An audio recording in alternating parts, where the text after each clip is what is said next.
Amis internautes, bonjour. Nous avons aujourd'hui une émission qui a pour titre « Les féministes ». Les féminismes aussi. Et nous recevons sur ce plateau l'historienne Sylvie Chaperon, qui est maître de conférence à l'Université de Toulouse, qui s'occupe du corpus féministe dans le Métron, je crois, et qui est surtout aujourd'hui avec nous parce qu'elle est l'auteur d'un livre qui s'appelle « Les années Beauvoir » et qui a été publié chez Fayard. Alors nous allons parler de ce livre tout à l'heure avec Sylvie Chaperon, bien sûr, et Claude Pentier. Dans Le Monde du 8 mars de l'an 2000, nous trouvions le titre « 2000 années des femmes ». Alors nous sommes à environ un an des élections municipales et pour la première fois, le principe de parité femmes-hommes sera appliqué sur les listes de candidature. Alors il est bien évident que les partis politiques essaient de se montrer le plus aimable possible pour, d'une part, essayer d'avoir des femmes sur leur liste et aussi, bien sûr, pour conquérir les voix des femmes. Lionel Jospin recevait d'ailleurs à ce propos, le 8 mars à Matignon, les femmes qui comptent. Et parmi ces femmes, il y avait le docteur Michel Uzan, qui est à l'origine de la pilule du lendemain, actuellement accessible dans les écoles. Mais sur le terrain, les femmes continuent la lutte pour l'égalité scolaire et professionnelle. Elles parlent de plus en plus de mixité pour transformer leurs revendications sexuées en combat pour la justice sociale.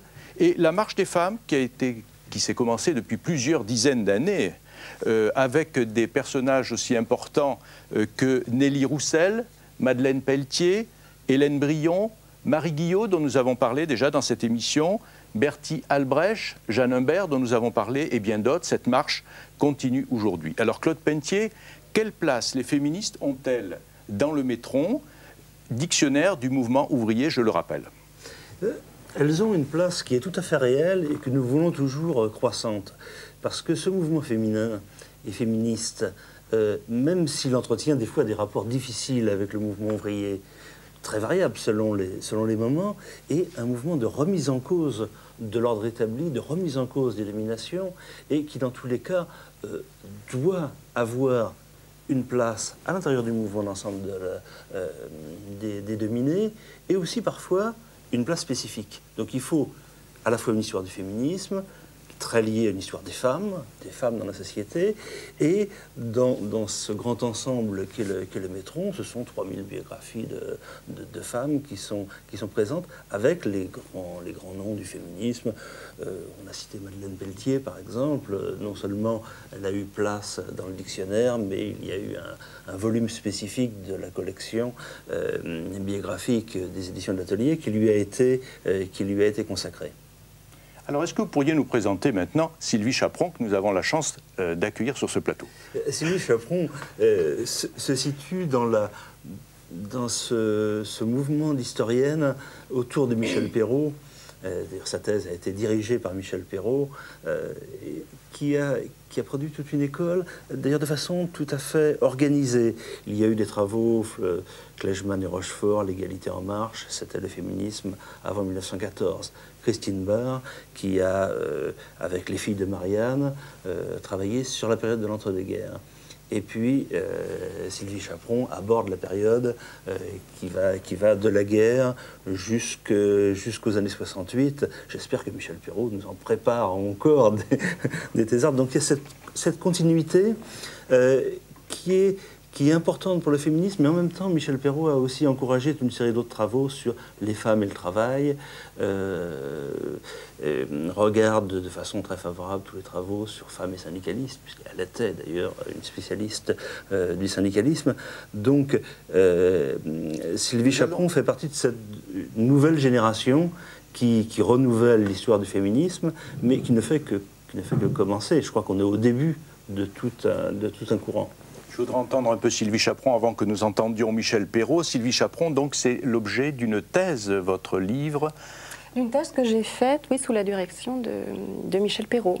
Comme disait Claude Pentier, on est nombreuses, les étudiantes de Michel Perrault, à avoir travaillé sur le féminisme. Et effectivement, ça va continuer. On en est au début. On en est au début. Il y a encore beaucoup de recherches à faire. La plupart des associations que j'ai étudiées là mériteraient une monographie en elles-mêmes. Et c'est pour cela que vous travaillez pour le dictionnaire Maintenant le Métron. Oui, enfin, j'aimerais qu'on soit plus d'ailleurs, parce que là, il y a un vrai problème de main-d'œuvre. Il faut beaucoup de gens, un petit peu sur toute la France, pour recenser toutes ces militantes. On n'est encore pas assez nombreuses, mais enfin bon, on est au début. Alors, nous allons l'écouter, Michel Perrault, parce qu'au cours du colloque Femmes et syndicalisme qui s'est tenu le 2 et 3 décembre à Montreuil de l'année dernière, en 1999, Michel Perrault a évoqué pour passé-présent les luttes des femmes dans le monde du travail. Alors, nous l'écoutons. Les femmes sont entrées dans le monde du travail massivement par le tertiaire, c'est-à-dire par les emplois de bureau, par la banque, par le métier d'institutrice ou de postière. Bon, il en a été beaucoup question ce matin. Il y avait une majorité, au fond, si on regarde bien, il y avait une majorité de communication sur ces sujets-là, et c'est très symptomatique. Alors là, il y a combien de choses à dire, parce que l'organisation des postes qui se féminise à partir des années 1870-80, elle est passionnante parce que on voit comment les femmes entrent dans des qualifications plutôt inférieures. Les hommes à ce moment-là connaissent une promotion, ce qui dément d'ailleurs l'idée que les femmes pourraient, elles le sont parfois, une armée de réserve industrielle contre les hommes. C'est un argument qu'il faut quand même discuter parce que les femmes ne font pas les mêmes choses que les hommes. Donc à travers l'exemple des postes, on peut saisir des problèmes complexes de rapport entre les hommes et les femmes par rapport aux qualifications. Quant aux institutrices, c'est un domaine immense, déjà quand même pas mal exploré. Les premières thèses, comme celle d'Anne Marisson, ont été faites sur les institutrices. Il y a eu d'autres travaux, et je pense à ceux de Jacques et Mona Ozouf, par exemple. Dans la République des instituteurs, on trouve beaucoup de choses sur les femmes institutrices. Je pense à la biographie de Slava Lisek sur Marie Guillot, qui est un livre magnifique. Eh bien, là, c'est important, parce que les institutrices sont un nouveau modèle identitaire pour les femmes, dans des milieux, bien sûr, de petite bourgeoisie, mais aussi de classe populaire. Il y a quand même beaucoup de femmes qui viennent de classe rurale, monde paysan, ou bien du monde ouvrier. Elles rêvent de devenir institutrices, d'aller à l'école normale. Quand elles y arrivent, c'est formidable. Et ces femmes-là, en même temps, elles ont souvent été des féministes. Elles ont à la fois elles ont tenu les deux bouts de la chaîne du syndicalisme et du féminisme. Et de beaucoup d'autres choses, parce qu'elles furent pacifistes, elles furent souvent néo-malthusiennes, c'est-à-dire très ouvertes au problème de la contraception. Elles ont été, au fond, ces institutrices, ce qu'on pourrait appeler les premières intellectuelles. Et quand on fait l'histoire des intellectuels, on commence souvent bien plus haut, si j'ose dire. Enfin, on prend les universitaires patentés, mais en réalité, il faut regarder de ce côté-là, parce qu'elles avaient une parole, un statut, une formation, des lectures, un rôle absolument surprenant. Il faut véritablement les retrouver complètement. Et puis Alors Michel Perrault souligne le rôle important des intellectuels dans la marche des femmes, et je crois, Sylvie Chaperon, que vous serez d'accord, puisque le titre de votre livre, Les années Beauvoir, fait aussi référence à une grande intellectuelle. À une intellectuelle engagée, qui a mis du temps à se dire féministe d'ailleurs, mais qui a profondément, elle et d'autres, mais enfin elle, c'est tout de même la figure de proue, qui a profondément renouvelé le féminisme dans ces années de transition qui débouchent sur la deuxième vague des années 70. Parce que finalement, la période commence par une sorte de passage à vide. Et on pourrait presque partir un tout petit peu avant. La période du Front populaire, qui a été un grand moment de l'histoire du travail, de l'histoire sociale, n'a pas été un grand moment de l'histoire des femmes. On pouvait attendre d'un gouvernement de Front populaire qu'il donne vraiment sens à ce qu'on prétend appeler le suffrage universel. Le suffrage universel, c'est le droit de vote pour toute personne adulte vivant sur un territoire, c'est-à-dire les femmes. Peut-être d'ailleurs on peut se poser la question aussi aujourd'hui par rapport au droit de vote des étrangers, mais dans tous les cas il y a là une vraie déception, et une vraie déception en plus à l'époque du Front populaire qui ne passe même pas par des grandes par de grandes mobilisations. Est-ce qu'on retrouve finalement, quand on donne le droit de vote aux femmes en avril 1944, et c'est appliqué en 1945, il n'y a presque pas de surprise ou de vraie satisfaction, parce que la France est en retard par rapport à la plupart des pays européens, que c'est quelque chose qui était tellement évident. C'est plus vu comme un rattrapage que comme une conquête majeure. Enfin, c'est une conquête, bien sûr. Et puis bon, le contexte est très difficile. En 1944, on est encore la guerre n'est pas finie, il y a encore beaucoup d'autres priorités qui font que le droit de vote passe un petit peu à la trappe des commentaires des journalistes ou des médias de l'époque. C'est vrai que ça ne fait pas la une des quotidiens.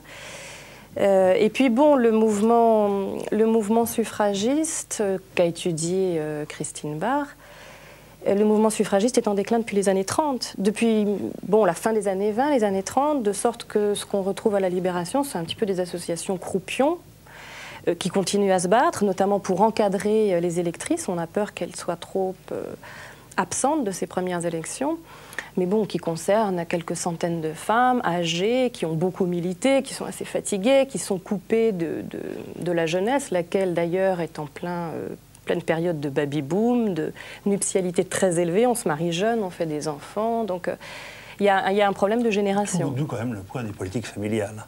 Et oui. le positionnement très familialiste des partis ou des grands courants, les catholiques, les communistes. Ah oui, là il y a un consensus qui va des communistes à la droite pour une politique nataliste qui est très incitative financièrement. On a pu démontrer, c'est une universitaire de Toulouse qui l'a fait, Jacqueline Martin, on a pu démontrer que l'incitation financière pour avoir un 3e enfant allait jusqu'à un salaire moyen d'une ouvrière en 46-47.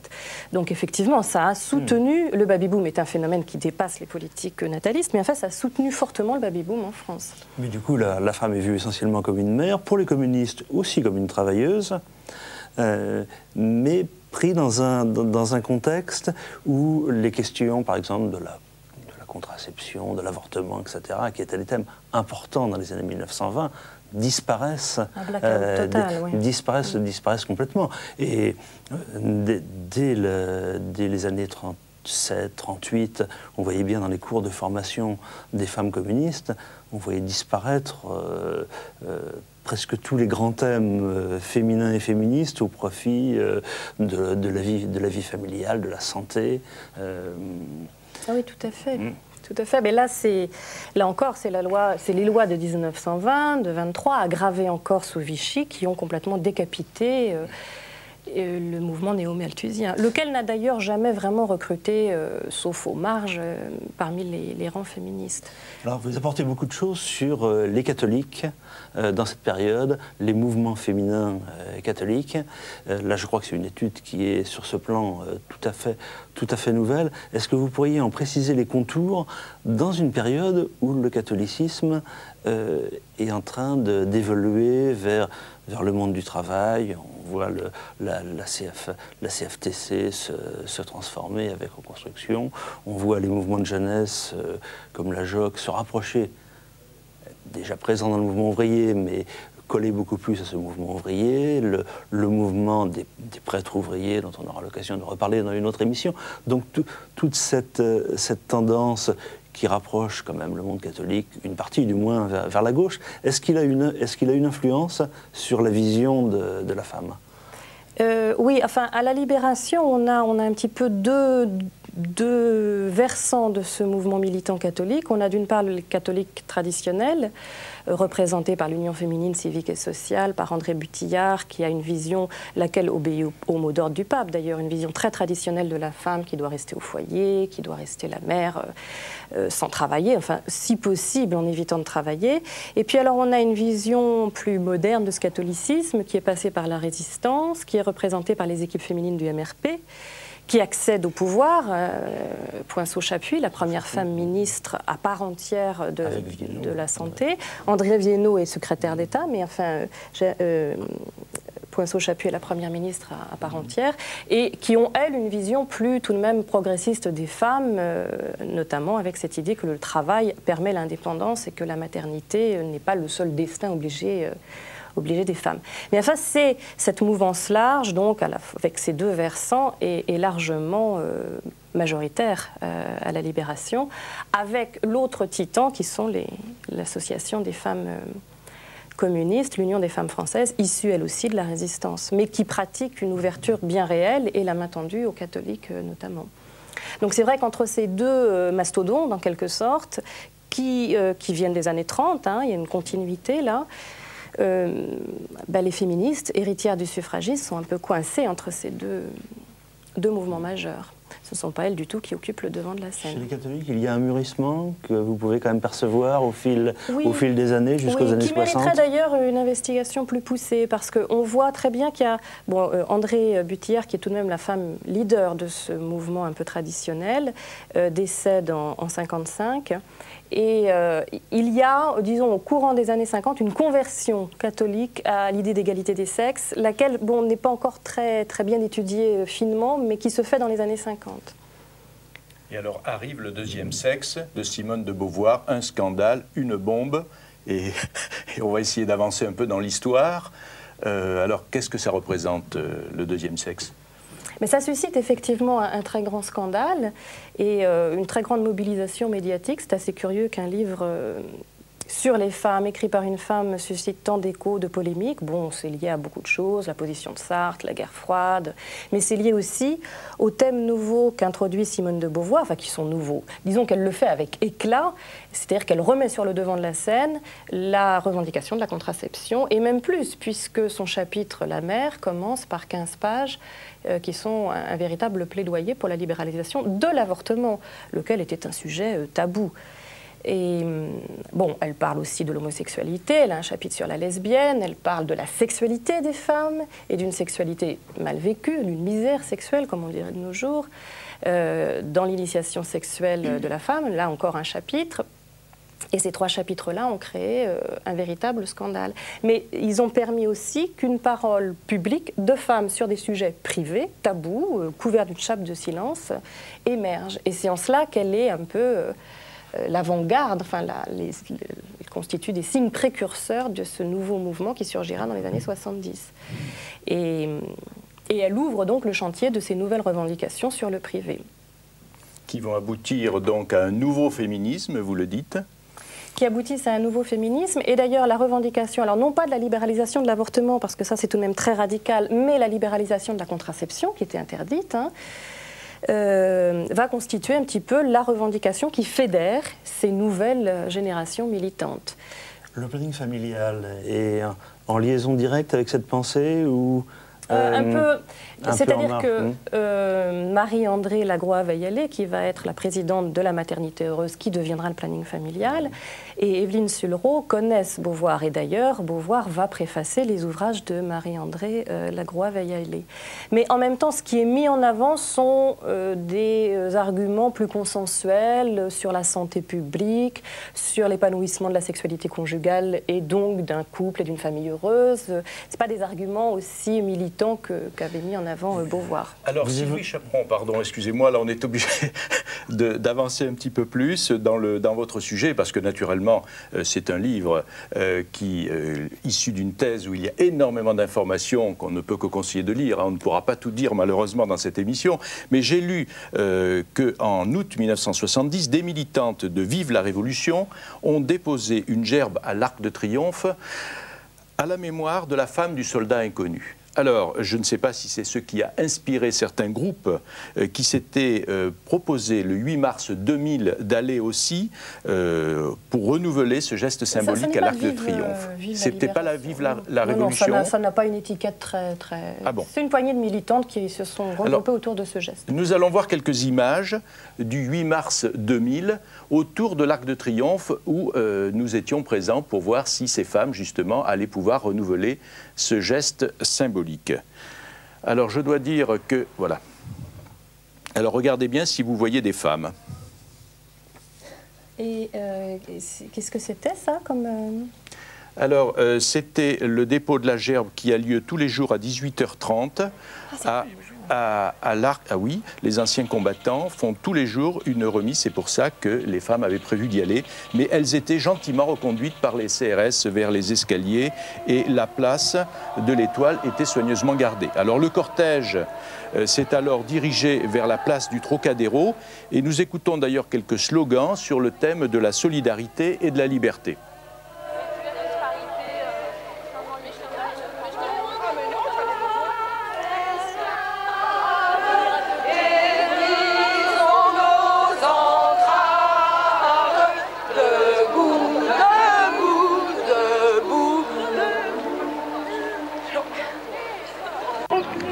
La possibilité de choisir librement leur aussi jouer.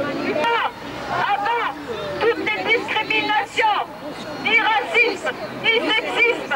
Avant toutes les discriminations, ni racisme.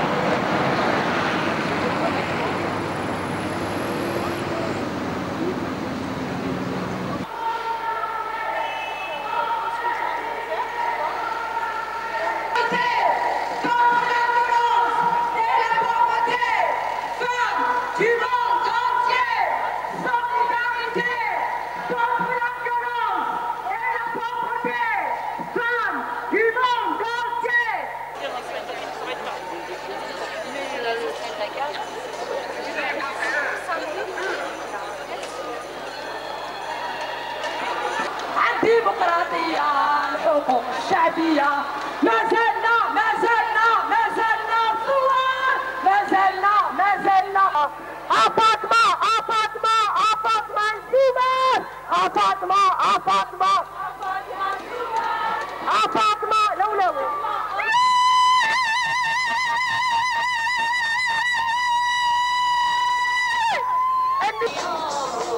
Alors la place des droits de l'homme a été symboliquement rebaptisée la place des droits de la femme, des femmes et des hommes.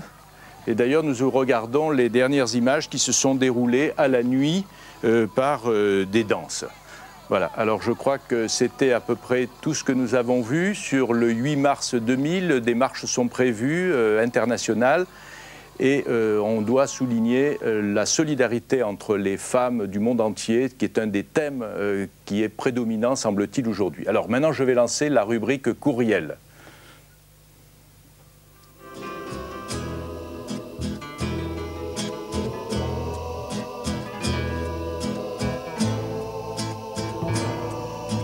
Bonjour, alors le Festival international de films de femmes de Créteil et du Val-de-Marne vient de se terminer.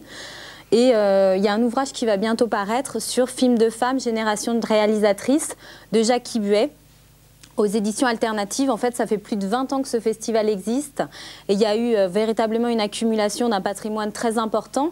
Et donc, ce livre mettra en perspective les plus beaux films présentés au festival. Et il propose à la fois une réflexion tournée vers le passé, mais aussi attentive à ce qui se dessine du côté des jeunes générations de cinéastes. Toujours dans le cadre de ce festival, il y a une exposition qui a été présentée sur Femmes, les conquêtes inachevées.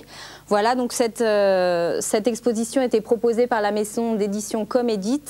Elle a déjà fait le tour de France, elle a été dans les Bouches-du-Rhône, elle a été à Calais, à Bordeaux, à Lyon. Et prochainement, elle sera à Montgeron dans l'Essonne. Donc cette exposition se propose de faire le bilan des avancées sur les femmes en matière d'éducation, de travail, mais aussi de contraception. Et ça se déroule sous forme de 5 tableaux avec énormément d'illustrations sur à la fois l'école des filles, la féminisation du monde du travail, toujours dans le travail, les inégalités qui persistent aujourd'hui, sur la contraception et l'avortement, et aussi les femmes en politique, du droit de vote à la parité. Donc c'est véritablement un bilan sur ce XXe siècle et sur tout ce qui a été fait jusqu'à présent. Donc cette exposition est réalisée avec le concours de Margaret Marwani, qui vient de publier un livre sur les femmes et le travail. Donc si vous désirez avoir plus de renseignements sur cette exposition, il faut contacter la maison d'édition Comédit, voilà. Donc toujours en parlant des expositions, il y a une initiative qui a été prise par l'équipe du métro en Haute-Savoie et qui se déroulera en avril et mai 2000 à Annecy et à Thonon, qui s'intitule « Visage du mouvement ouvrier ». Alors il y aura tout un tas de conférences, des projections de films, des spectacles, des animations, des tables rondes. De toute façon, on vous en reparlera parce que c'est une initiative fort intéressante. Enfin, il y a un ouvrage qui vient de paraître de Xavier Gauthier, Louise Michel, je vous écris de ma nuit, correspondance générale, 1850-1904. Donc Louise Michel a fait un travail considérable.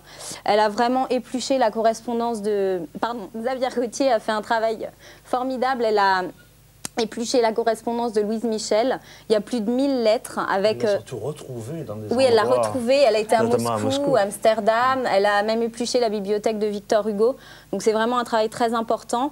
Donc on découvre les lettres et ses correspondants qui ne sont autres que Victor Hugo, Georges Clémenceau, Séverine, Sarah Bernard et beaucoup d'autres. Bien sûr des gens moins connus également. Et donc voilà, on découvre peut-être une Louise Michel plus humaine, plus vraie que ce qu'on connaissait d'elle jusqu'à présent. Et voilà. c'est édité par notre ami Max Chalet. Et alors, Un autre ouvrage qui n'est pas un ouvrage d'historien, qui est un ouvrage de Michel Ragon, mais qui s'appuie sur quelques documents historiques et qui s'appelle Georges et Louise. Alors bien sûr, c'est Georges Clémenceau et Louise Michel. Je ne sais pas si j'ai un ouvrage sympathique que j'ai eu l'occasion de lire, mais ce n'est pas le meilleur, hein, Michel Ragon. Ah, alors Louise Michel se souvient de la commune oublia, que la commune oublia de donner l'égalité aux femmes, etc. Mais Michel Ragon s'est occupé aussi d'architecture et il va inaugurer un musée du XXe siècle pas loin de sa ville natale, en Vendée, à La Roche-sur-Yon, où il va présenter plusieurs œuvres d'artistes tels que Atlan, Dubuffet, Soto, Soulages, Vassarelli, etc. Et là, il a certainement été un des meilleurs commentateurs de ces artistes. Je ne sais pas combien de temps il nous reste. Je voudrais citer aussi une gazette qui s'appelle la Gazette des femmes et des sages-femmes, qui est éditée par une sage-femme qui s'appelle Farida Amani, qui est en Aquitaine et qui fait aussi beaucoup de travail, non seulement pour la maternité, mais essentiellement aussi pour la lutte des femmes. Et là, on aura peut-être l'occasion d'en reparler. Alors la prochaine émission, Claude Pentier va s'appeler Manifestation et lieu de mémoire, et nous allons recevoir Daniel Tartakovsky. Daniel Tartakovsky, qui est professeur à l'Université de Paris 8 et qui vient de publier un livre tout à fait passionnant, qui fait suite à d'autres livres sur les manifestations. Ce livre est consacré au Père-Lachaise et s'appelle « Nous irons chanter sur vos tombes ». Alors, donc, nous remercions Sylvie Chaperon. Je rappelle le titre de son livre, Les années Beauvoir. C'est un livre à lire absolument. Je crois qu'on va y apprendre beaucoup de choses sur une période qui n'est pas tellement connue, finalement, encore pour l'instant. Alors, merci à Philippe et François, à l'équipe de Canal Web. Bien sûr, merci bien sûr à Claude Pentier et à Amélie Brun. Et à bientôt. Ciao, ciao, les internautes.